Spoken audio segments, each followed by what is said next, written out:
Bonsoir, bienvenue au Presse Club. Nous ne sommes pas très nombreux ce soir, mais le débat est diffusé en direct sur la page Facebook du Presse Club. Merci à Isabelle Bourdet, encore une fois merci pour sa confiance et son accueil, ainsi qu'à Guillaume Larby et Roxane. Nos invités vont se présenter. Nous avons Luisa Pace qui nous vient d'Italie et Helmut Wurwitz qui nous vient d'Allemagne mais qui travaille pour un média luxembourgeois. Je donne la parole à Luisa qui va se présenter. Bonsoir tout le monde. Bon, je suis italienne. Je suis membre de la European Journalist Network. Je travaille en France depuis plus de 25 ans. Donc, je suis correspondante pour l'Italie, pour la Suisse et également pour des médias français. Spécialiste surtout en politique et géopolitique. Helmut. Bonsoir. Je suis allemand.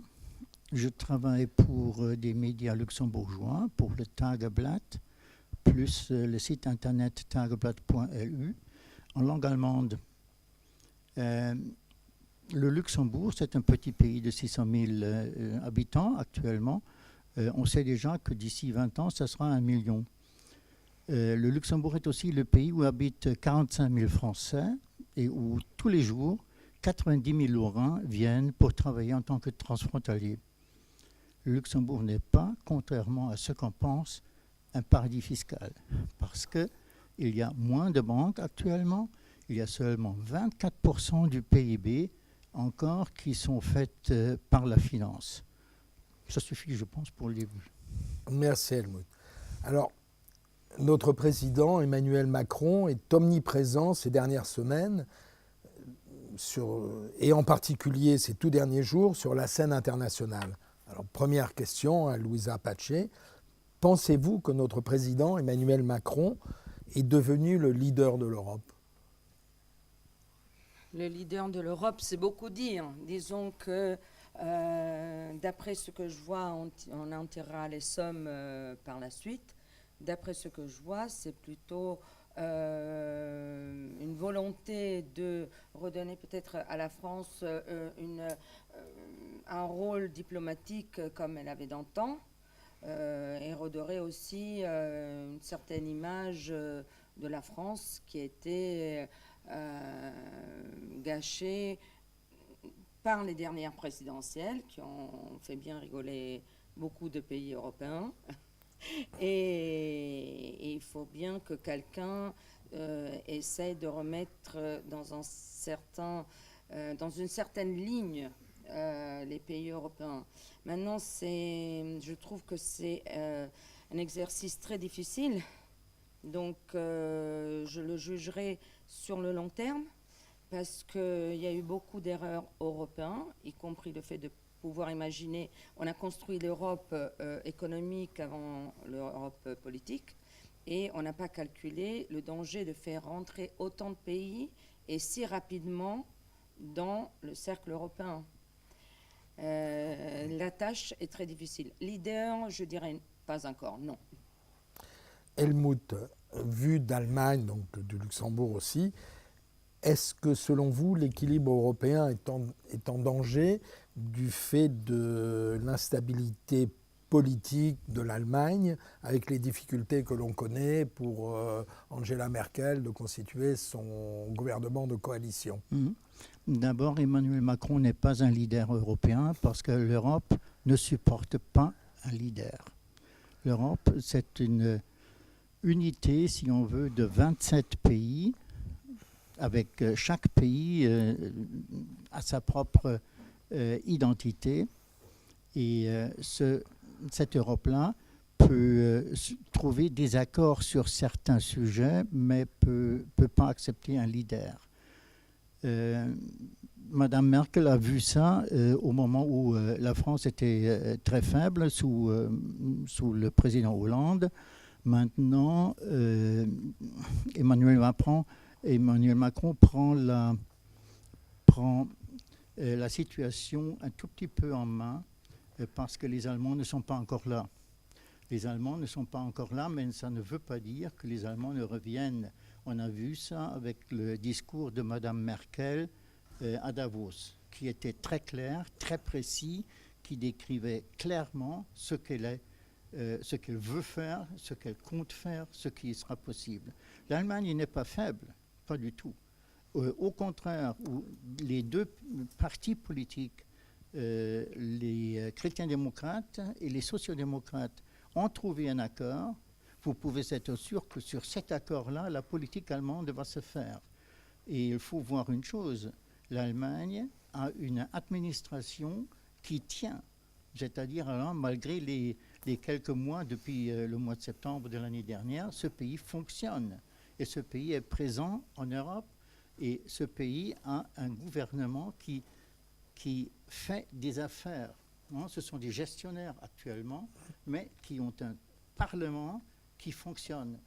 Donc, c'est pas faible, ça marche, l'Allemagne. Oui. Helmut, quand j'ai parlé d'instabilité politique, c'est une instabilité politique à l'allemande. Je n'ai jamais dit que l'Allemagne était en position de faiblesse. Oui, d'accord, mais une instabilité à l'allemande, ça, là, vous avez totalement raison. Instabilité à l'allemande, mais vous savez, quand vous parlez d'instabilité en France, on comprend tout à fait autre chose que ce qui se passe actuellement en Allemagne. Hein? Ce n'est pas la 4e République. Oui, c'est ça.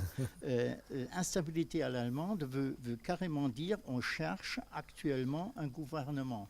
Mais ça ne veut pas dire que le pays ne fonctionne pas. Merci. Nous allons... là, c'est une question qui s'adresse à tous les deux. Vous êtes donc, d'après ce que j'ai pu entendre, Européens convaincus. Et vous allez encore essayer de nous convaincre. Donc cette question est pour vous deux. Pensez-vous qu'il y a un effet Macron sur l'économie française au niveau de la croissance et même peut-être au niveau de la baisse du chômage? Qu'en pensez-vous, Louisa? De la croissance au niveau français, pour l'instant, j'ai vu beaucoup d'effets d'annonce.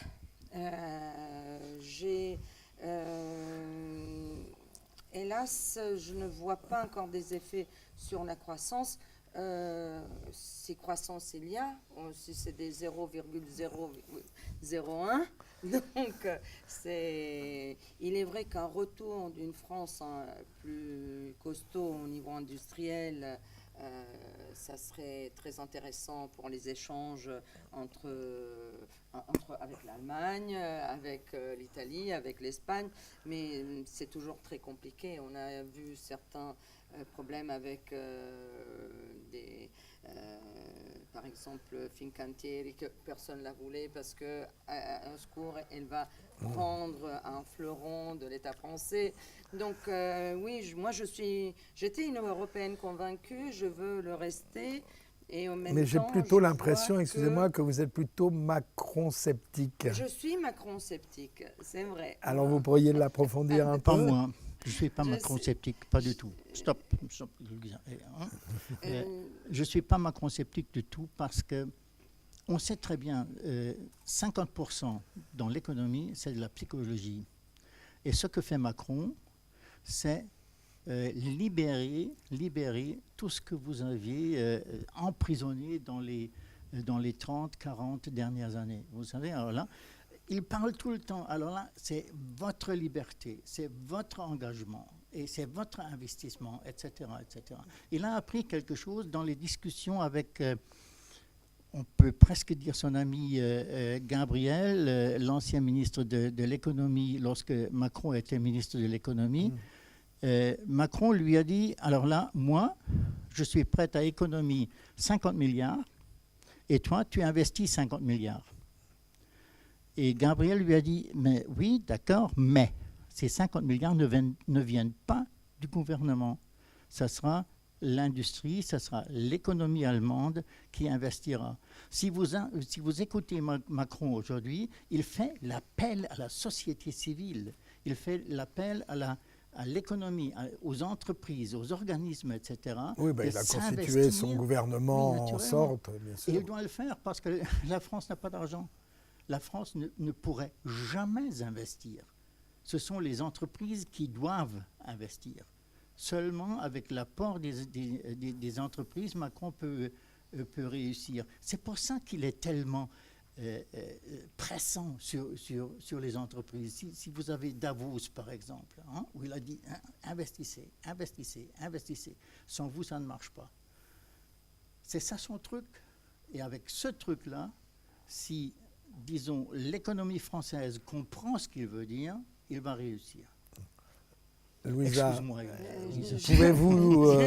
pouvez-vous répondre à ça, vous qui êtes Macron-sceptique? Mon confrère, en plus, est plus porté que moi, surtout sur la macroéconomie. Mais moi, j'entends beaucoup d'effets d'annonce, je l'entends beaucoup parler.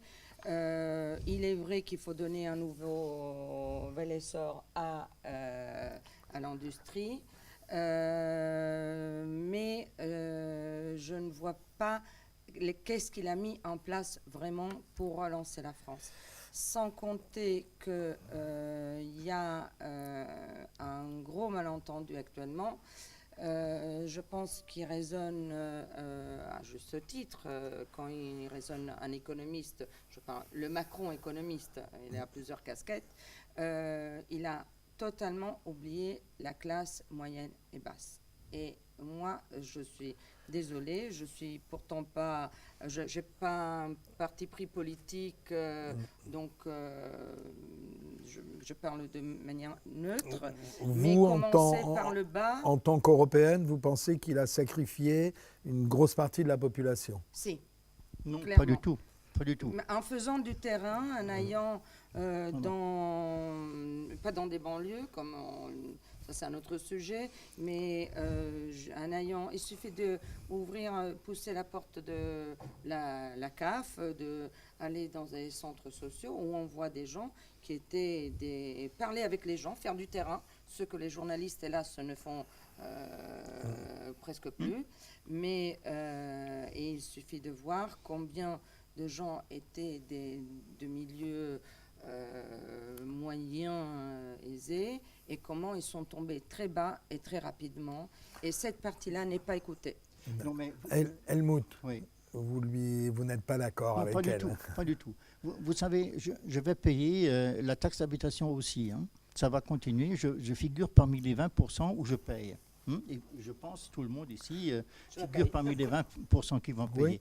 Mais ça ne veut pas dire qu'il a sacrifié toute une classe de la société française. Hein.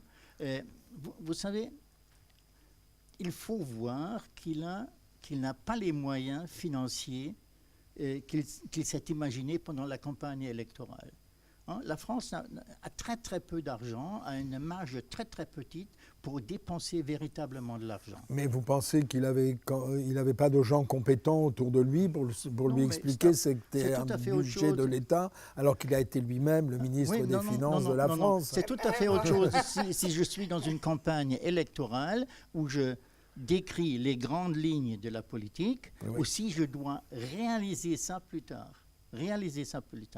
Et la France a eu beaucoup de difficultés à comprendre que tout ce qu'il avait annoncé pendant sa campagne électorale, il a mis ça en étapes. Je vais faire ça en 18, ça en 19, ça en 20 et ça en 21 et 22, etc. C'est-à-dire, il a une ligne très très claire pendant ce quinquennat. La France a eu beaucoup de difficultés à comprendre ça. Mais ce qui fait que moi je paye actuellement encore, étant membre des 20%, cette taxe d'habitation que je n'ai jamais compris en tant qu'Allemand, vous savez. Oui, il y a beaucoup de choses qu'on ne comprend pas dans notre pays. Ça ne veut pas dire que d'ici 1 an ou 2 ans, je ne paye plus, parce que c'est véritablement une taxe qui est très difficilement à faire comprendre à l'extérieur de la France. C'est-à-dire le mouvement qu'il a, hein, sera un mouvement sur 5 ans. Actuellement, je suis parmi ceux qui ont été oubliés, mais demain, j'y serai parmi ceux qui n'ont plus oublié. Ça, c'est un développement de la France, un développement de sa politique, à mon avis. Bien. Nous allons aller un petit peu plus loin. C'est une question qui s'adresse à Louisa, parce qu'elle est spécialiste. Les revenants de Daesh, le gouvernement français a-t-il pris la mesure du problème du retour des djihadistes d'Irak ou de Syrie. Comment ça va être possible d'absorber ça? Alors, si je peux commencer par un joke, est-ce que déjà la France avait, je ne parle pas que du gouvernement Macron, mais des gouvernements précédents, avait pris le pouls de ce qui était en train de se passer ces dernières années. Donc, ça déjà, il y a beaucoup de Français qui sont partis très facilement. Maintenant, sur ce qui concerne le retour, j'entends beaucoup de choses, je lis beaucoup de choses, et on se préoccupe déjà comment organiser la vie de ceux qui vont rentrer avec femmes, enfants. Alors déjà, on oublie ce qu'il y a derrière, c'est-à-dire que la France a des accords, par exemple, avec l'Irak. Et ils pensent que certains peuvent être jugés sur place. Donc c'est un peu déléguer, je parle de certains Français, déléguer le problème à un autre pays. Sur le fait des retours, est-ce que quelqu'un est en train de se rendre compte qu'il y a ce qu'on appelle, et c'est très grave, les arrivées fantômes? Alors tout le monde parle je parle des ministres aussi quand ils parlent à la télé, tout le monde parle d'arrivée de migrants. Les migrants n'arrivent pas, les djihadistes ne reviennent pas avec les bateaux des migrants, mais ils arrivent par ce qu'on appelle les bateaux fantômes. Ils passent de Libye. Il y a des accords, il y a eu des accords et ils ont changé de personnes aussi. J'ai les noms, je les oublie toujours, ils ont changé entre... il y a des passeurs de Libye et de Tunisie pour faire rentrer ce qu'on appelait les foreign fighters en France. On parle que de France là. Oui. En France. Et attention, ils arrivent en Sicile. Ils restent cachés quelques jours, de toute façon, ce sont laver, des on leur donne spécialistes. des espèces, ils ne voyagent pas en troisième classe, qui n'existe plus, et ils arrivent par avion ou par la frontière, ou maintenant, il y a de la Libye, des arrivées aussi en Sardaigne. De Sardaigne, ils arrivent en Corse. En Corse, bien qu'il y ait du doute, non, mais en Corse, ils arrivent en France. Et ils arrivent sur la terre ferme. Donc, le contrôle de ces arrivées fantômes, que l'Italie est en train de gérer assez bien et de communiquer, n'est pas pris assez en compte. Mais là, actuellement, ce sont plutôt les associations dites humanitaires qui alertent sur ces femmes qui sont veuves de guerre, entre guillemets, qui arrivent avec leurs enfants. Est-ce qu'en France, comment on le perçoit, ça? Alors, il y a deux choses. Il faudra bien faire la différence parce qu'il y aura deux cas de figure. C'est-à-dire, il y aura des vraies femmes avec des gros soucis et des enfants avec des gros soucis parce que c'est vrai qu'ils ont pris, les djihadistes, ils ont pris de force des femmes dans des pays, mais il y a aussi beaucoup de femmes qui sont partis faire le djihad de leur propre gré. Bien sûr, oui. Et savaient très bien ce qu'elles allaient faire, comment et pourquoi. Et les enfants, ça c'est le drame le plus grand. Il faudra bien les prendre en compte parce qu'ils ont vécu jusqu'à présent dans un monde de guerre inouïe.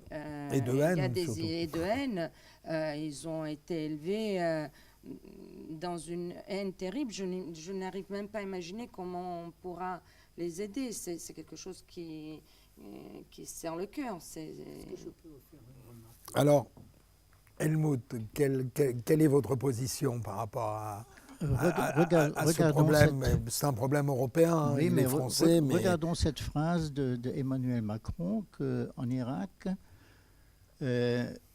c'est à la justice irakienne de juger des Français. Les Allemands ont fait la même chose. Ils se trouvent avec un problème incroyable maintenant. La justice irakienne a prononcé la peine de mort pour une femme allemande âgée de 50 ans. Oui, j'ai vu ça cette semaine. Oui, très bien. Comment est-ce que vous allez traiter ça en tant que gouvernement en France ou en Allemagne, où c'est arrivé, si ça arrive à la politique française? Vous savez, alors là, on ne peut pas dire, là, je laisse mes citoyens de mon pays, Européens, je les français, laisse, allemands. oui, c'est ça, je les laisse à la justice de notre pays. Hein? Peut-être, et il y a pas mal de femmes avec les enfants qui veulent retourner en France, contre lesquelles il n'y a absolument rien, où la justice irakienne ne dit absolument rien, il n'y a pas d'investigation justicière, etc. Ils n'arrivent pas à revenir en France. C'est un problème où une solution n'existe au fond pas. Ça peut être qu'une solution humanitaire, puisque Oui, de ça toute peut façon... être une solution humanitaire, mais au moment où vous commencez avec la solution humanitaire, vous avez tout de suite aussi les organisations qui mettent la morale au-dessus de la politique. Bien sûr. Mais la décision doit être toujours une décision politique. Et là, on est dans un piège qu'on ne peut pas... C'est un nœud gordien. Alors Bien là, sûr, mais il y a le côté humanitaire, Oui. certes, mais une jeune femme qui part combattre, quelle que soit la manière dont elle a combattu, ou en faisant des enfants, ou en aidant la logistique de guerre, elle connaissait les risques qu'elle pouvait encourir dans des pays... En général, si vous lisez les reportages avec ces femmes-là, il y a heureusement des médias français qui font ces reportages avec ces femmes-là. En général, ces femmes ne connaissaient pas les risques. Non, ils ne connaissaient pas les risques. Hein? On leur a, si je dois croire à ces reportages-là, on leur a montré un pays avec des tâches totalement différentes, mais pas la guerre. Donc elles ont été leurrées. Oui. Je suis d'accord avec toi. Rebondissez, Louisa. Sur deux choses. Bon, le souci de laisser nos ressortissants, que ce soit français, soit français, allemands, etc., entre les mains de la justice irakienne, on sait très bien comment ça se passe. Ce n'est pas normal. Il n'y a même pas un avocat là-dedans. Il n'y a pas un avocat, donc on sait qu'ils seront pendus tout court. En même temps, dans le cas des femmes, c'est très vrai, surtout pour les débuts. Mais après, il y a eu beaucoup d'exemples, je le dis parce que j'ai fait des enquêtes, donc j'ai vu les profils, etc. Donc, de femmes qui ont enlacé la cause. Ce qui m'a étonnée en tant que femme, ça m'a étonnée parce que c'est vraiment... je veux dire, on a anéanti la femme. Daesh un pas en arrière terrible. Voilà, et pourtant, il y en a beaucoup qui se sont convaincus. Maintenant, je ne sais pas la quantité, le pourcentage, je ne connais pas. C'est donc là, il faudra bien faire la différence parce que devant une femme, justement, on est plus à même d'être souple. Donc, il faudra vraiment apprendre à faire la différence. Et il y a une autre, si tu me laisses une seconde, il y a entre Tunisie, Libye, les Balkans, l'Italie, etc., les passages que je disais l'île de tout à Lampedusa, l'heure, oui, on a beaucoup de cellules qui sont prêtes à récupérer ces personnes. Donc, mais pour en faire quoi? Alors, attention, parce que je crois que c'est bien Macron qui l'a dit l'autre jour, si je ne me trompe pas, c'est que si Daesh a perdu beaucoup de terrain en Syrie, Irak, etc., ce ne veut pas dire que les cellules terroristes chez nous sont mortes. Donc, est-ce qu'il ne va pas y avoir une recrudescence des attentats dans les pays occidentaux? Helmut, que pensez-vous de ce qu'on appelle des cellules dormantes? Rien. Parce que ces cellules dormantes, on les a depuis longtemps. Depuis une vingtaine d'années, on les connaît. Donc on n'a pas attendu la fin de Daesh pour en arriver là. la fin de Daesh, la fin de IS, comme on dit en Allemagne. Ça, c'est quelque chose en Syrie, en Irak, donc là-bas, très loin, où se trouve la guerre. Parce que si on est franc, les gens là, dans les rues, hein, pour eux, c'est très loin. C'est très loin, cette guerre. C'est très loin Daesh. Naturellement, on a des attentats en France, on avait des attentats très meurtriers à Berlin, mais c'est quand même très loin, la guerre là-bas. Et quand on dit on va gagner la guerre contre Daesh, on comprend, c'est là-bas. En vérité, on a ces cellules dormantes, mais il faut faire autre chose, à mon avis, avec ces gens qui se trouvent encore en Irak, en Syrie par exemple. À mon avis, il faudrait les reprendre en France, en Allemagne ou partout en Europe, d'où ils viennent. Et il faudrait commencer une très, très longue rééducation et réintégration dans notre société. Vous savez, résoudre ce problème... Avez-vous le mode d'emploi? Non. Moi, je ne l'ai pas. Non, il n'y a pas de mode d'emploi. Il faut simplement essayer. Il faut commencer à faire. Hein? Et à faire et vous savez, il ne faut surtout pas travailler avec la justice. Vous ne résolvez jamais des problèmes avec la justice. Les mettre en prison, où vous avez, je ne sais pas combien... si on les laisse en liberté et qu'ils recommencent non. Il y a jamais le noir et le blanc et le blanc. Il y a toujours des zones entre les deux là. Et ce sont ces zones-là qu'il faut essayer de trouver. Leur donner une seconde chance alors. Oui, c'est ça. Pourquoi pas? Pourquoi pas? Quelqu'un qui a commis une erreur, alors là, il faut lui donner la possibilité de corriger cette erreur-là. Hein? Surtout si les femmes sont là-bas avec leurs enfants, veulent revenir. C'est-à-dire vouloir revenir en France, c'est déjà quelque chose de positif. Vouloir revenir en Allemagne, c'est déjà quelque chose de positif.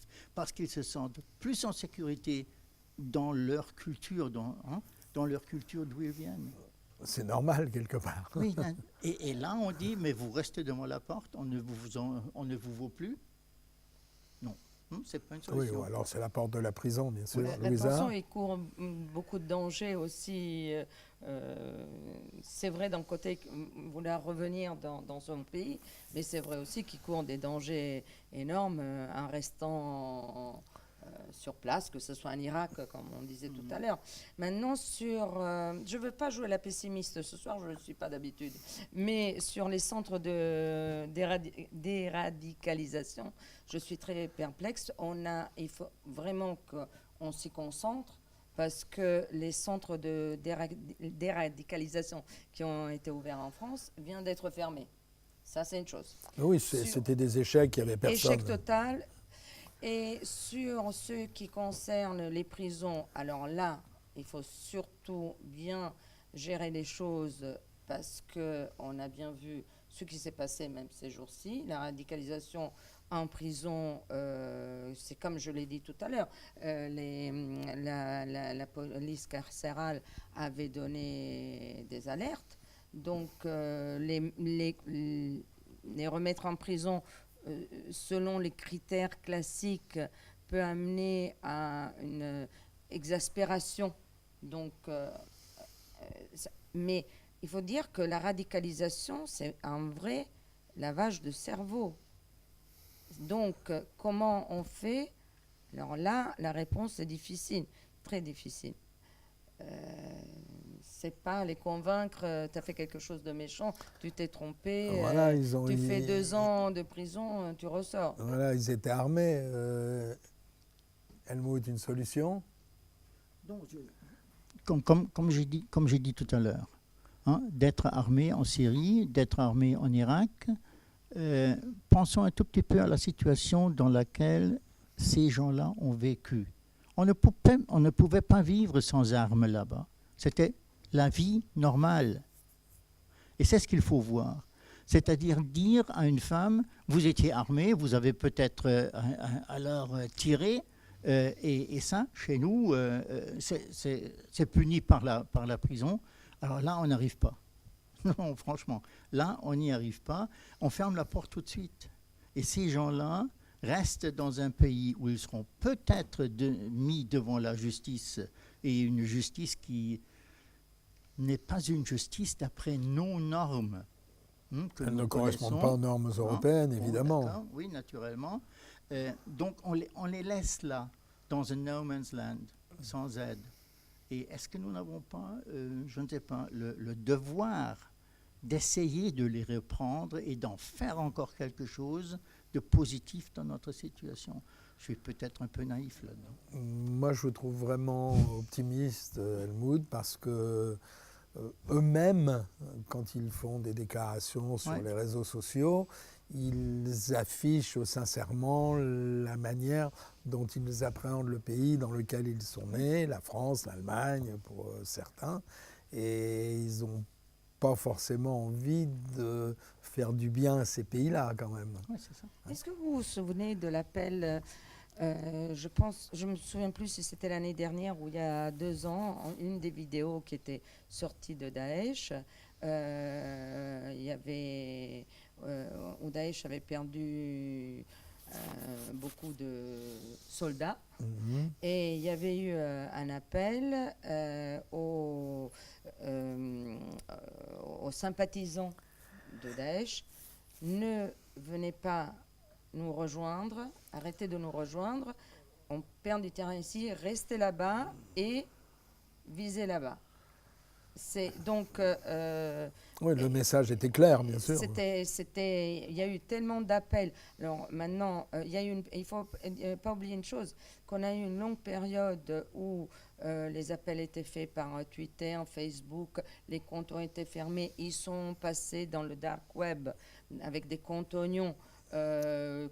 C'est-à-dire que le Google que nous on utilise, ce n'est que la petite partie visible de quelque chose d'énorme.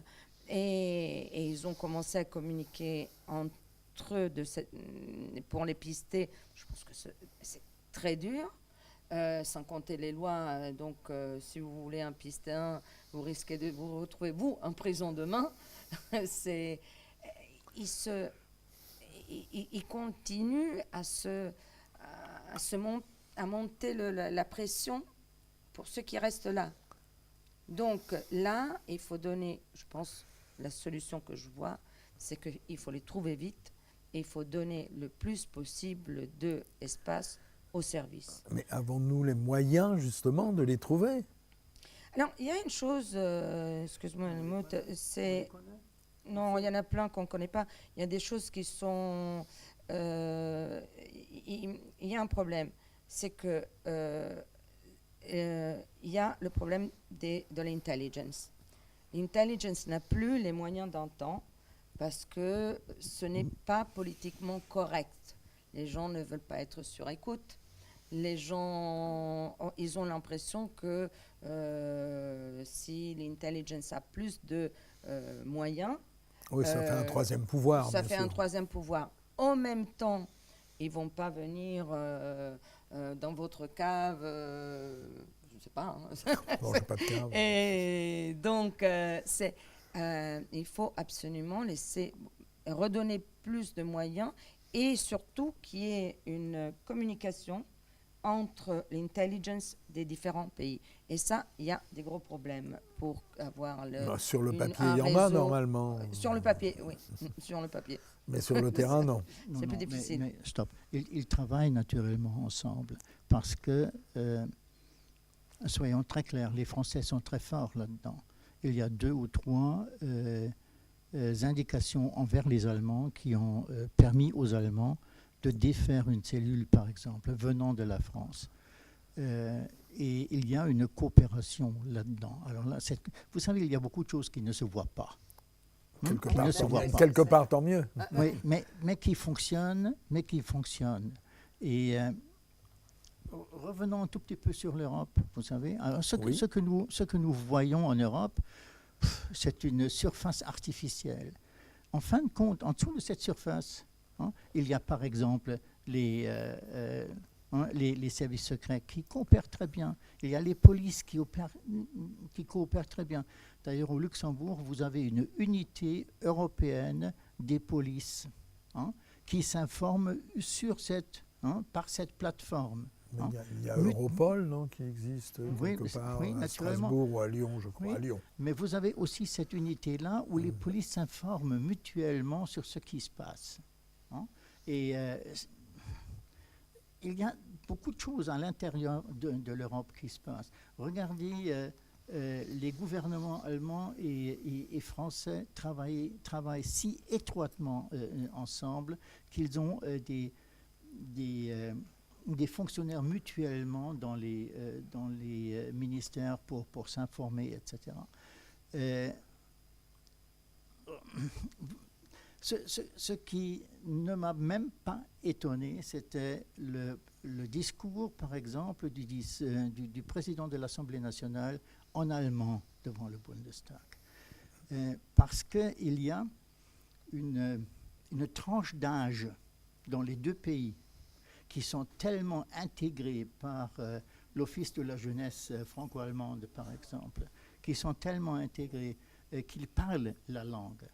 Bruno Le Maire, extraordinaire, il a ses réseaux en Allemagne de l'économie, de la politique, etc. Oui, nous avions eu un Premier ministre socialiste qui avait fait les plus hautes études germanophones. Oui, et regardez le président du Bundestag, ancien ministre des Finances, qui, devant l'Assemblée nationale, a prononcé son discours en français. Donc, vous avez entre les deux pays beaucoup de relations que, vous savez, on ne voit pas normalement. Et personnellement, j'étais un peu déçu de voir que la moitié des députés de l'Assemblée nationale, lors du discours de M. Schäuble pour les 55 ans du traité de l'Élysée, tandis que le Bundestag était plein. Il faut voir ça. Là, vous voyez déjà les différentes possibilités de travailler. Ça intéresse les hommes déjà, politiques. une partie de nos députés ne sont pas d'accord avec le fait même qu'ils soient représentants de la nation. Ils sont contre le système et ils sont députés. Donc, moi, il y a quelque chose qui m'échappe, là. Non, il y a aussi, il ne faut pas oublier que 8 parmi les 11 candidats pour le premier tour des présidentielles étaient contre l'Allemagne et contre l'Europe. D'accord. Réfléchissez encore une fois et regardez. Faites le tour. Faites le tour. Alors, nous allons traverser l'Atlantique afin de parler du président nord-américain Donald Trump, qui lui aussi est omniprésent dans les médias et aussi sur Internet. Il va décerner cette semaine, ou aujourd'hui, je ne sais plus, ses Fake News Awards. Comment, à travers ce prix, comment vous voyez le respect de la liberté de la presse aux États-Unis? Helmut. C'est un vaste sujet aussi. Non, je vais vous raconter quelque chose en tant que jeune journaliste. Lorsque j'ai commencé en tant que jeune journaliste, déjà en tant que journaliste économique, mon rédacteur en chef m'a dit, écoute, tu vas passer tous les ans au moins 10 jours aux États-Unis. Parce que là, tu verras ce qui se passe. Et là, tu verras ce qui peut peut-être se passer en Europe. J'ai vu beaucoup de choses que j'ai trouvées très intelligentes et qui sont arrivées ici. Mais actuellement, il faut dire, je n'ai jamais vu une guerre de la presse contre un président. Jamais. Avec une telle dimension, surtout. Avec une dimension incroyable. Bon. Alors là, il faut vraiment dire, ce qui se passe là-bas, c'est une guerre qui se passe. Parce que la presse américaine a utilisé ces libertés qui, pour ces journalistes-là, étaient tout à fait naturelles. Et tout d'un coup, il y a quelqu'un qui dit, mais toi, tu veux dire que ce n'était pas le plus grand nombre de personnes lorsque j'ai prêté serment? Je ferme les robinets. Je ferme. Bon, d'accord. Alors, quelqu'un qui pose aujourd'hui une question critique à ce président-là ou à son porte-parole, il est presque un héros aux États-Unis. Ça nous rappelle les conférences de presse du général de Gaulle dans les années 60. Oui. Non, mais vous, je ne vous réponds pas. Oui, c'est ça. Mais posez une autre question, Vous parce que aviez celle-là, je ne la réponds pas. Vous aviez la même chose avec Macron et les ministres dans les premiers mois après l'élection et après la formation. C'est vrai, il a fait du gaullisme. Oui, c'est ça. Et il y avait d'autres ministres qui ont dit, mais ça, cette question que vous me posez est tellement loufoque, je ne vais pas y... C'était Bayrou qui a réagi comme ça. Non, il s'agit aujourd'hui de quelque chose qui vient peut-être des États-Unis, mais qui a libéré beaucoup de choses contre la presse.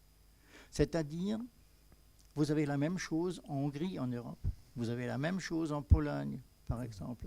Vous aviez, dans le passé, la même chose au Portugal. Hein? Ça a changé avec le système. Oui, c'est ça, ça a changé. Espagne, la même chose, ça a changé. Mais je dois dire, actuellement, la presse doit vraiment lutter pour garder ses libertés. On va se réorienter un peu vers les États-Unis d'Amérique. Oui, naturellement. Mais comment la presse s'acharne sur le président et comment lui-même s'acharne sur la presse. Mais vous savez, est-ce qu'il n'a pas ouvert la porte à cet acharnement? Vous savez, quand j'ouvre une porte pour un journaliste, il est tout à fait normal qu'il passe, qu'il regarde, et qu'il écrit et qu'il publie même ça qui ne plaît pas. Mais dans un système véritablement démocratique, alors là, on supporte. Seulement, si vous avez un président qui n'a pas ces veines-là, alors là, ça devient dramatique. Non, mais on a l'habitude dans certains pays, mais aux États-Unis, ça nous étonne toujours de voir comment un président interpelle des journalistes, ou les interpelle pas d'ailleurs. Et moi, je suis vraiment étonné de voir comment il se comporte, quoi. Vous savez, lorsque vous êtes membre de la presse présidentielle aux États-Unis, vous avez des relations très, très étroites avec la Maison-Blanche. Très étroites. Vous avez... C'est la même chose en France. En France, c'est la même chose. Donc, il ne faut pas s'étonner qu'un jour, il y a quelqu'un qui vient et qui me dit « Mais vous me fâchez, je ne veux plus de vous ». Regardez ce que Emmanuel Macron a fait au premier mois de son mandat. Il a totalement exclu les journalistes. Oui, communiqué par des communicants. Mais qu'est-ce qu'il fait là? Il annonce une loi contre les fake news pendant les campagnes électorales. Mais qui détermine ce qui est un fake news?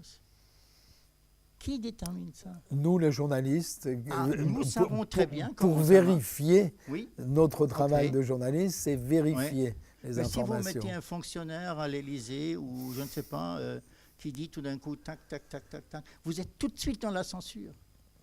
Tout de suite. Et c'est ça le danger. Aux États-Unis, vous aviez cette étroite relation entre la présidence et les journalistes, et ça fonctionnait parce qu'il y avait des règles qui n'étaient pas écrites. Et puis les présidents étaient peut-être plus sympathiques quand même. Oui, c'est ça, les présidents ils ne vivaient pas dans une cage dorée comme le président Trump, qui n'est pas descendu de sa tour qui arrive, très souvent. il regarde les États-Unis comme une entreprise qu'il doit gérer.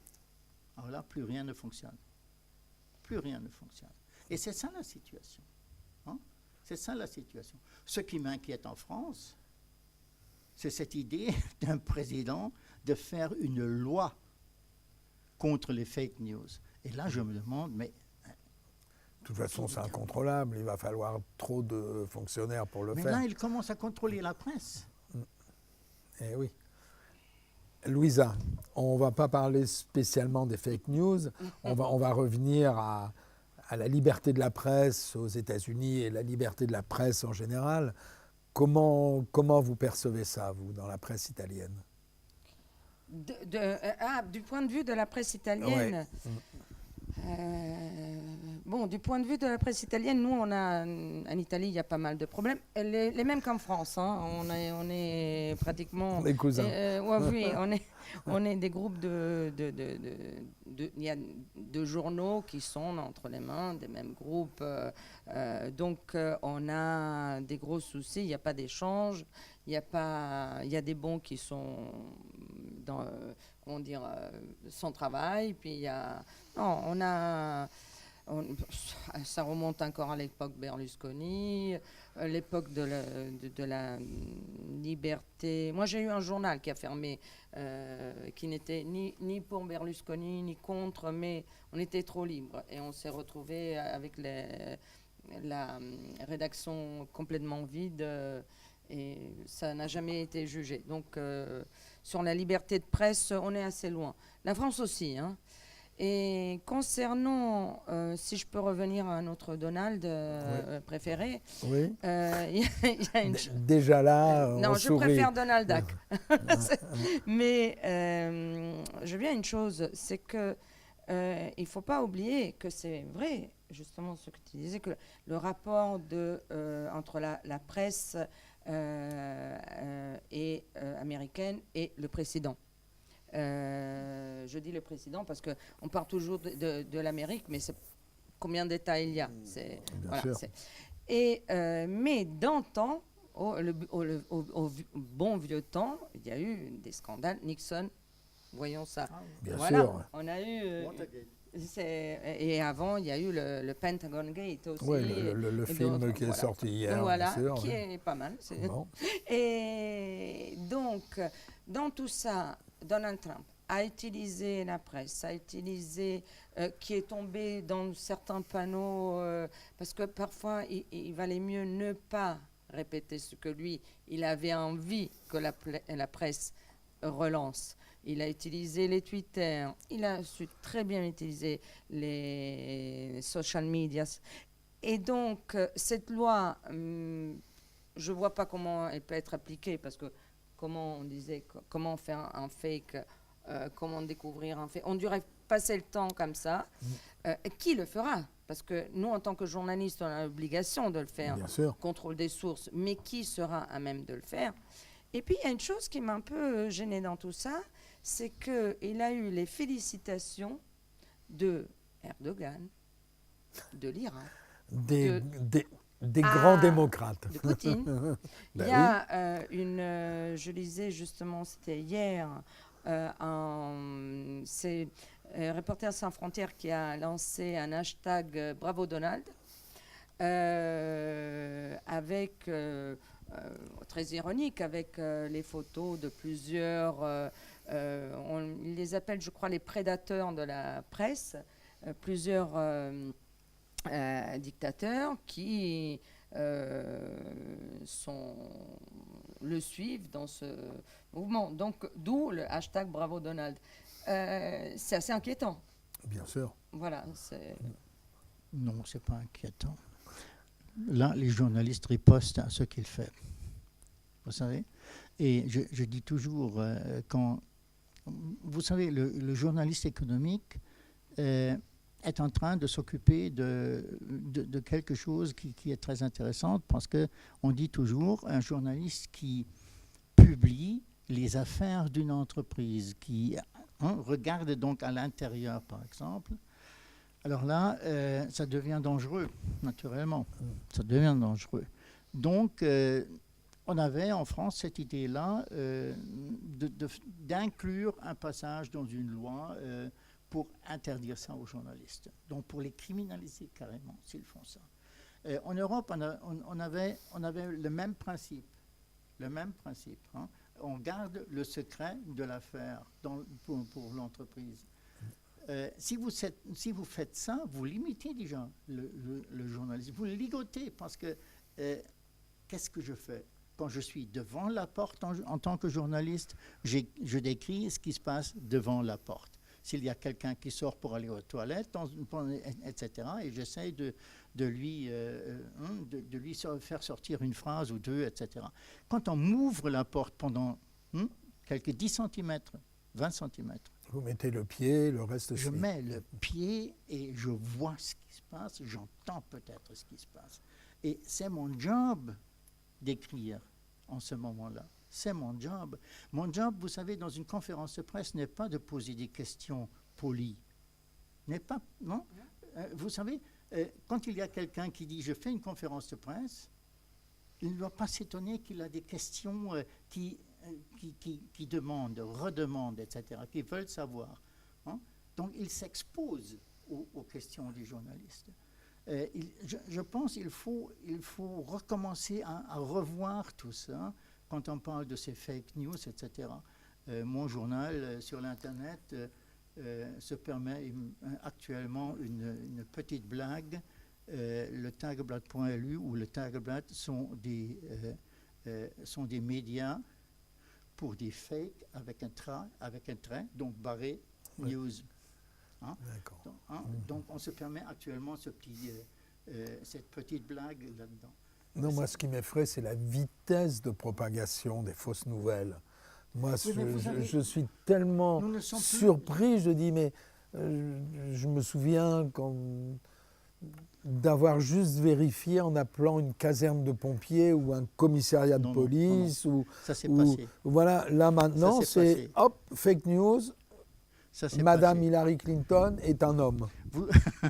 Très bien. Mais vous savez quoi? Lancé pendant la campagne de Trump. La différence entre le Gorafi et le Monde. Aujourd'hui, c'est ça, oui, vous avez des gens qui regardent tout un journal comme Fake News, qui ne croient plus rien à ce qu'on écrit là-dedans. Je sais, j'ai des débats quotidiennement avec dans des dîners où des gens me disent ouais, de toute façon, les médias, c'est fini, nous, maintenant. Ce qui est sur Internet, c'est vrai. Les social media, vous savez. Alors là, dans les social media, vous voyez... C'est crédible. C'est crédible. C'est plus crédible que notre métier. Hein? Nous, on se croit quand même en tant que journaliste sérieux. Mais les gens, là, dans les social media, nous attaquent carrément. Alors là, vous racontez des fake news, etc., etc. Et vous êtes commandité par quelqu'un. Oui, naturellement. On ne sait pas qui. Naturellement. Mais c'est ça le problème du journalisme qui doit retrouver sa sérieuseté, qui doit retrouver la confiance des gens dans la rue. Vous savez? Oui, mais alors maintenant, ça va tellement vite. Comment on peut être aussi réactif? C'est difficile de communiquer ou alors être en permanence devant son écran et toujours répondre dans la seconde. Je suis totalement d'accord. Je suis d'accord avec toi. Bravo. Enfin, on a fini par y arriver.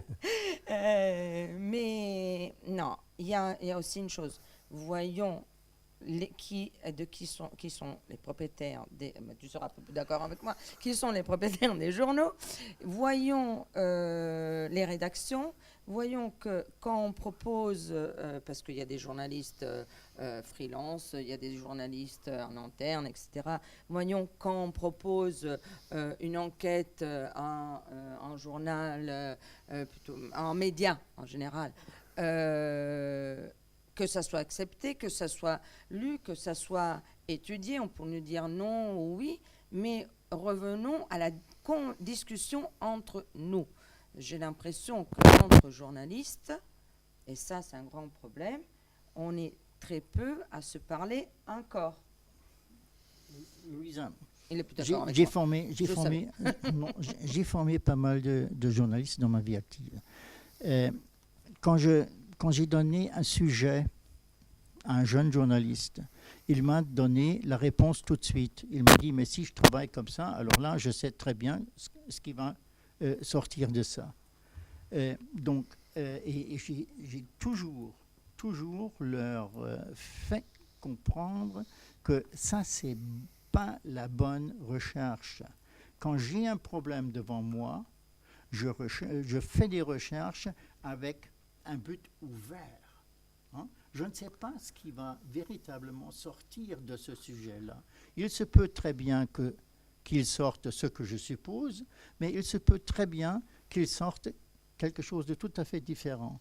C'est-à-dire, quand je commence à faire des recherches, il faut être ouvert, demander à des gens qui peuvent me donner des réponses. Il faut recontrôler ces réponses. Et là, nous avons un problème aujourd'hui. Dans la vitesse dans ton travail aujourd'hui. L'instantanéité des Oui, c'est ça. informations. Là, nous avons le problème que cette instantanéité n'est plus là parce que j'ai du temps, j'ai besoin du temps pour faire un bon sujet. Enfin, expliquez ça aux propriétaires de journaux, Voilà. expliquez En ça réalité, à votre tu es rédacteur en revenu- chef. Voilà. Vous Tu es verrez ce revenu qu'il va à vous ce dire. que je disais. Je vais vous dire quelque Il faut chose. qu'on- Si le rédacteur en chef n'a pas oublié qu'au fond, il est journaliste, il va comprendre. S'il est obligé, Il- parce qu'il est obligé d'oublier une partie de son cerveau. Sinon, il n'aura plus son salaire. Voilà, c'est ça, c'est obligé. Je vais être On va- politiquement correcte. On va se recentrer un petit peu en tant que journaliste européen. Juste en une phrase, Louisa, comment vous voyez l'Europe dans les années à venir? Ce sera la même question pour Helmut après, et après je conclurai. Une phrase. Je la vois tellement en danger que là, c'est le moment de se ressaisir. Donc, si elle se ressaisit, elle peut continuer. Vous Sinon- croyez à un éclatement, vous? Je le crains fort. Moi, je pense qu'on en était proche il y a 2 ans, mais moi, je le vois beaucoup moins maintenant. Je le vois parce que je vois des pays comme, je prends l'Italie, en un mot, qui était un pays très européen. On était les premiers à mettre les boîtes à lettres bleues avec les petites étoiles du drapeau. Et on est totalement désespérés. Et ils sont tellement, parce qu'ils sont là-bas, parce qu'ils n'ont pas un dialogue au niveau, par exemple, des migrants. Et ça donne Oui, beaucoup. ils sont un peu On seuls. a le oui. problème de l'Autriche qui nous met les chars à la frontière. On a même rigolé, on a dit on va être attaqué par là. Oui, ils les ont retirés de 800 mètres. C'est pas la première fois Voilà, que c'est- l'Autriche-Hongrie c'est- empiète sur le territoire italien. Oui, donc, oui, mais ça faisait un peu drôle l'été dernier. Et donc, il y a pas mal de choses à remettre. Il faudrait tout remettre en discussion et créer aussi une Europe politique. Ça, c'est indispensable, je pense. Helmut, votre vision de On aura l'Europe? toujours l'Europe d'ici 10 ans. Si c'est l'Europe que nous vivons aujourd'hui, ça c'est tout à fait autre chose. Si c'est une Europe avec 27 pays, ça c'est tout à fait autre chose.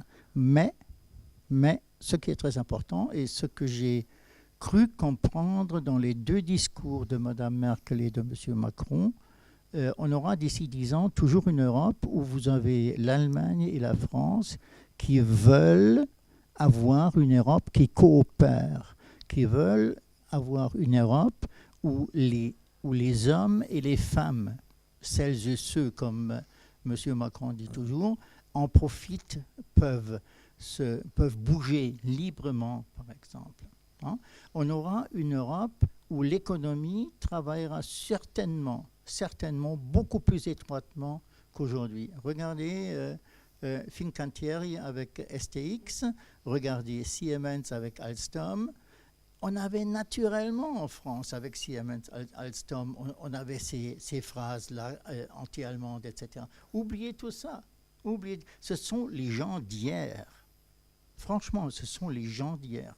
Et si l'Europe arrive à faire comprendre à celles et ceux, j'aime bien ça, hein, à celles et ceux, que eux et elles profitent de cette Europe-là, que leur emploi est sûr à cause de cette Europe-là, qu'ils peuvent traverser l'Europe sans présenter le passeport un peu partout à chaque frontière, etc. Si l'Europe arrive à ne pas être une Europe, comme tu dis, politique, mais une Europe où la politique sert aux gens, Oui. nous aurons une Europe formidable d'ici 10 ans.